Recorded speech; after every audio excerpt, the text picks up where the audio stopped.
Sticking with the phones, we've got a call from Diane from Park City who'd like to know about the inheritance tax. Let's see if we can get Diane on the line. Diane? Yes, hi. Hi, you're on with Senator Lee. Diane on the line. Great. I'm pleased to speak with you. I'm a daughter of parents. My dad, the son of immigrants from Eastern Europe, self-sufficient farmers, miners in Pennsylvania.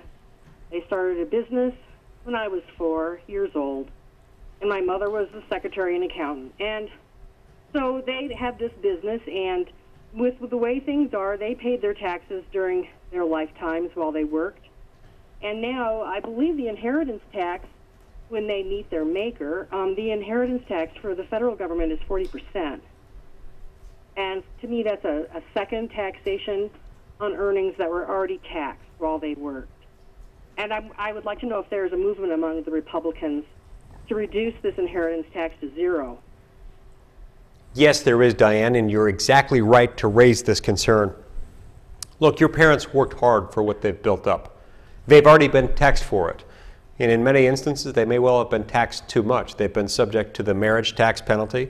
They've been subject to the parent tax penalty. They've been taxed multiple times for things that ought to be encouraged and not discouraged in this country. The last thing that we ought to be doing is punishing them yet again when they die, imposing a tax on them just for dying. And so this is exactly why we need to pass what was passed last week.